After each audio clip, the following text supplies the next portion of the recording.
So a new report from Bloomberg indicates that Pixar will try to lean on existing franchises more rather than focusing on original stories, right? We have a quote here from Thomas Buckley, who is the author of this Bloomberg report, of this article, saying, quote, "Every hit of yesteryear is being considered for a reboot,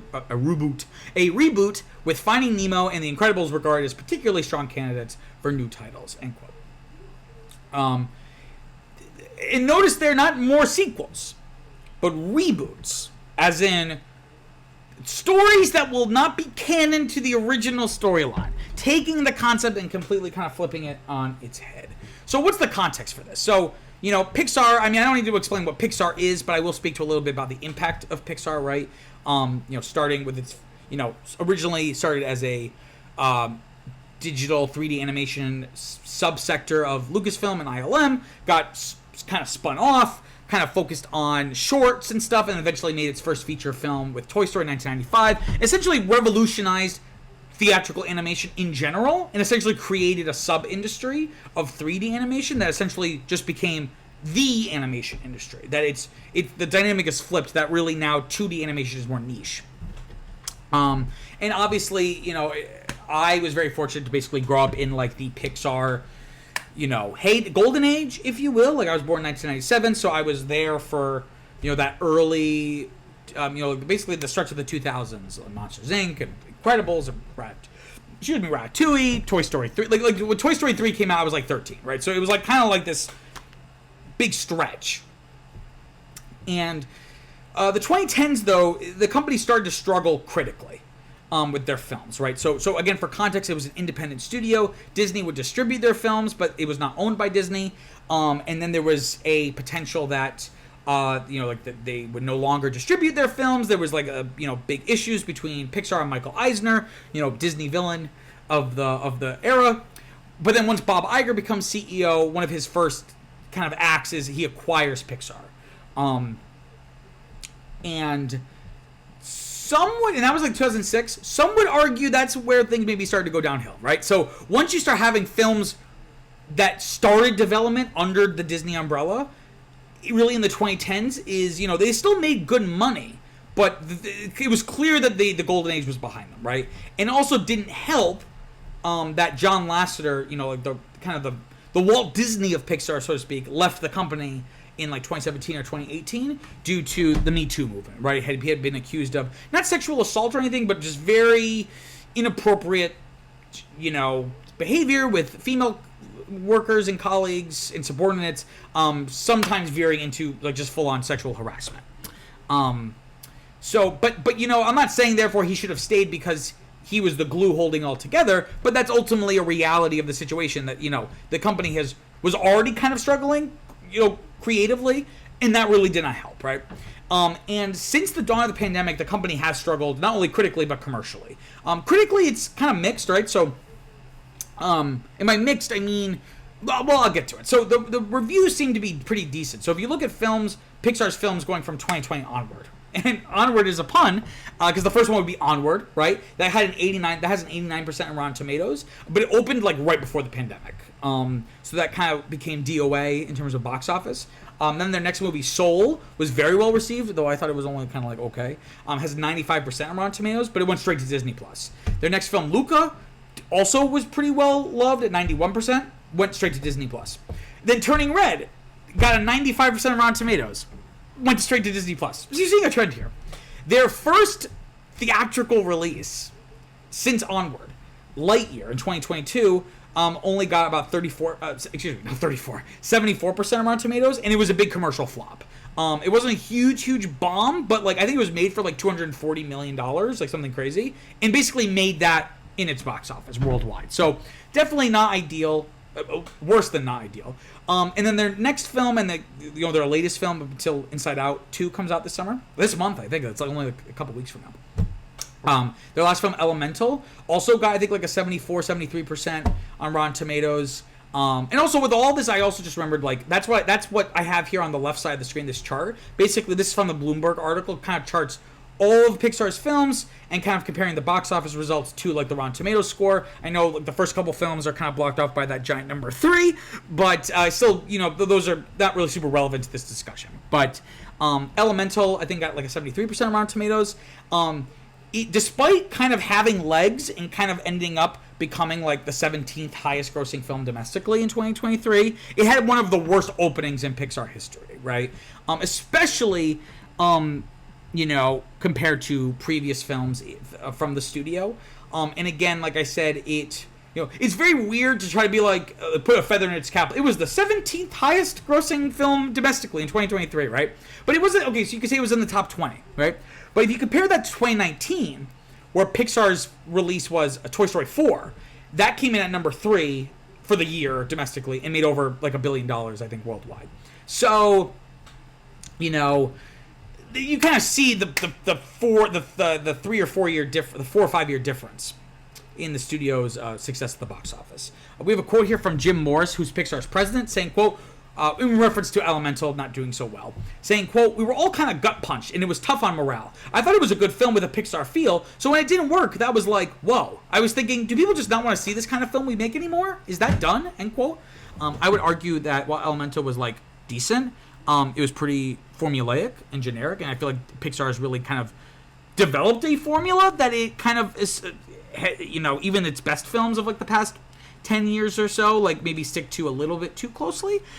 So it's like, yeah, maybe you should make different kinds of films. But in any case, Bloomberg notes that in addition to all this, when it, you know, the creative issues here, in terms of, again, that box office of Lightyear and then Elemental, Bloomberg notes that the Disney Plus era has you know, it's trained audiences to expect theatrical quality animated films from Disney, but most importantly Pixar. It's trained audiences to expect films of that quality on streaming, either immediately or not too long after it releases in theaters, right? This is not the same as the Marvel Studios issue where they were just oversaturated both in theaters and on Disney Plus. But essentially, due to the pandemic, Disney, again, like those 3 films, Soul, Luca, and Turning Red, they recently got a domestic release in theaters. Basically because Disney was like, shit, maybe streaming isn't profitable, and we should put these movies in theaters to make actual dollars.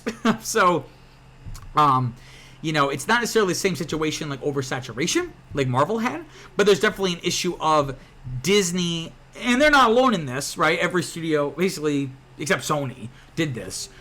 Really going all in on streaming, put all the chips on Red, and clearly that has not worked out for them.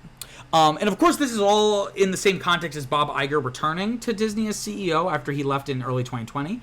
And he's vocalized his main concern is improving, you know, the output of films from across all the different studios. Of course, Pixar would be one of them. So Pixar is really trying to get lean and mean. So it recently laid off about 175 employees. So that was like 14% of their workforce. From my understanding, a lot of that workforce was brought on to work on streaming exclusive content. And of course, now they're really trying to focus on the theatrical films rather than that streaming output.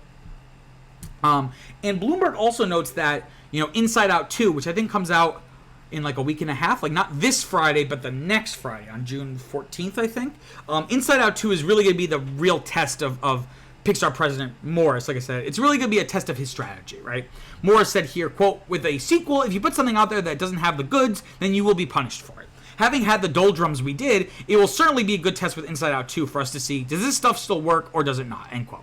Apparently, in addition to, you know, really leaning on franchise IP for the film, apparently they're also going to be releasing an Inside Out television series at some point.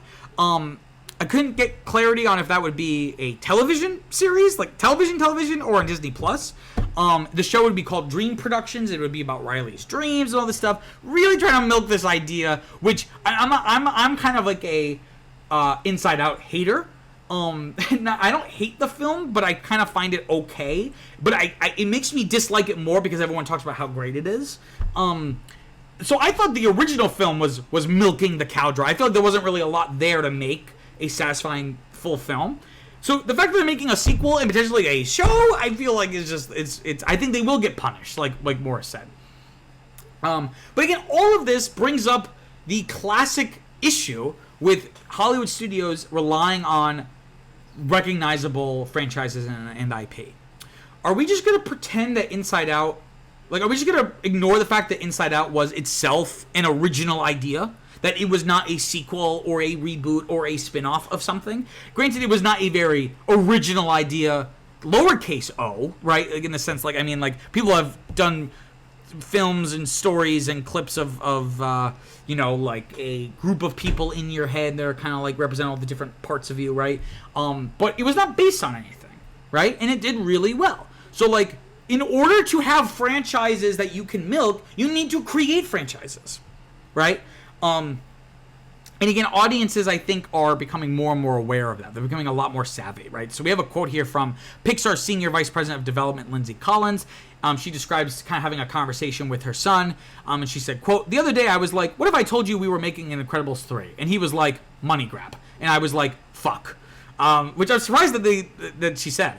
She continues saying, quote, "Sequels are a double-edged sword because the audience can be brutal and so quick to judge unless they're worthy," end quote. And again, that's the thing. I'm not against sequels, right? Like, I think Toy Story 2 is a far superior film to Toy Story 1.